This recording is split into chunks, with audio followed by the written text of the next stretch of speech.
Bitcoin is now on a level playing field with the US dollar in El Salvador. Alert, the cryptocurrency collapsing today. Right now, it's down more than 10%. This big move lower, testing Coinbase, which reported service issues today. What is the top for Bitcoin? When will it happen? I just see it at the start of this year. I do not know. I can only look for the, 3 months ahead. Yeah. Maybe 6 months if I'm lucky. I've seen videos where before you were predicting like 300,000 to 400,000 per coin by December 2021. I think then you corrected it to 200,000. So now what's your prediction?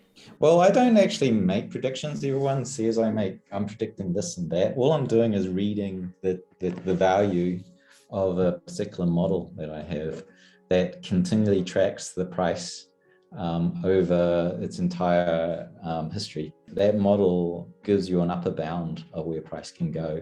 And every past top of a bull market has hit that upper bound and dropped. So if you assume that we hit, you get a top of the market in a cycle, it was like between 300 and 400,000 was the projected upper band for December. And that keeps changing because as we get closer, we get more price information. And now it's like, I haven't looked recently, but I think it's around 200,000 is where it might be the upper bound.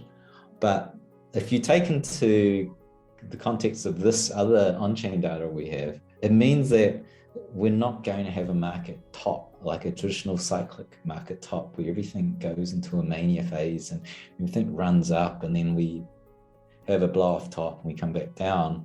We have this drunken walk. It's like the S&P 500. It just keeps wandering upwards. So it can be in the midline. And so the price could be anything between two models that I have, if they hold. Models are models, they sometimes break.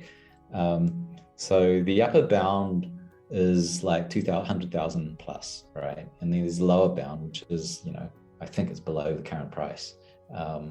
By significant amounts. The answer to this is that it means that let's not look at the upper bound anymore. Like we're looking at the wrong thing. Everyone asked that question because at the end of this year is the expectation that's the top of this bull market and the end of this bullish cycle.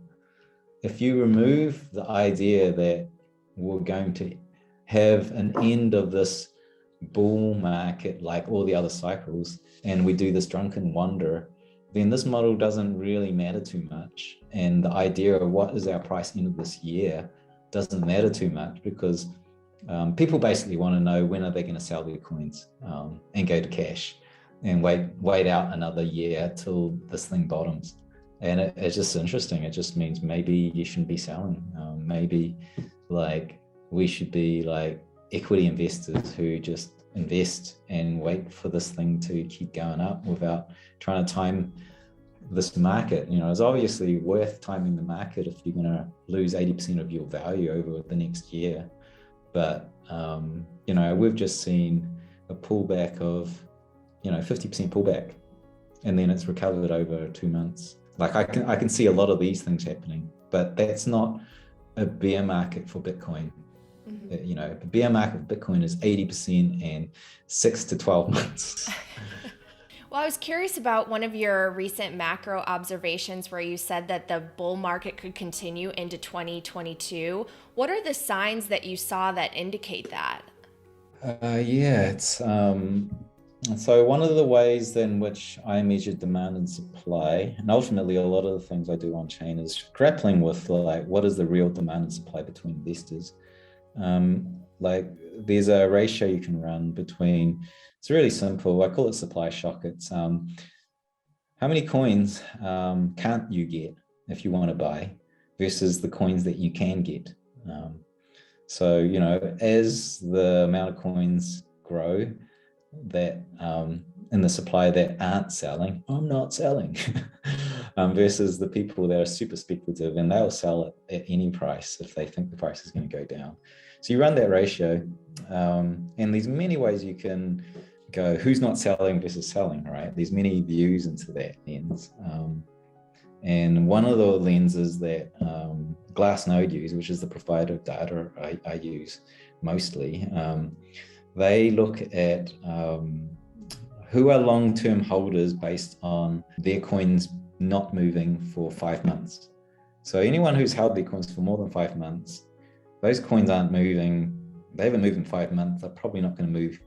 You're not probably going to be able to buy those coins. Whereas any coin that's been circulating within the shorter time frame, there's a fair chance you can get those coins because they'll be moving between hands, you know.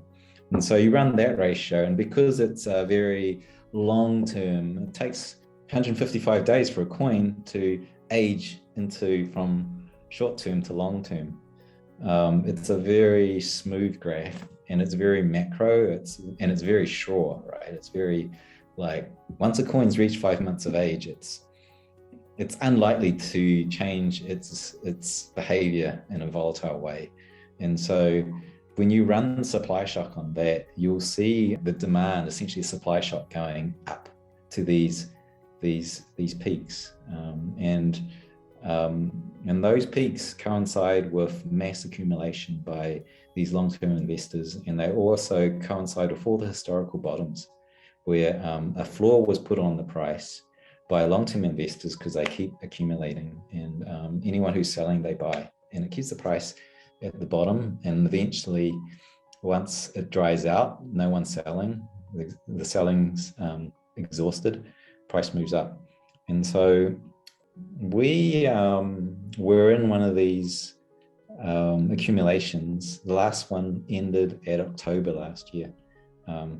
We had a decent spell of many months where we're at peak accumulation by these long-term holders. And then the price started to run up, and it started running up. And then those long-term holders started to divest and sell their coins out.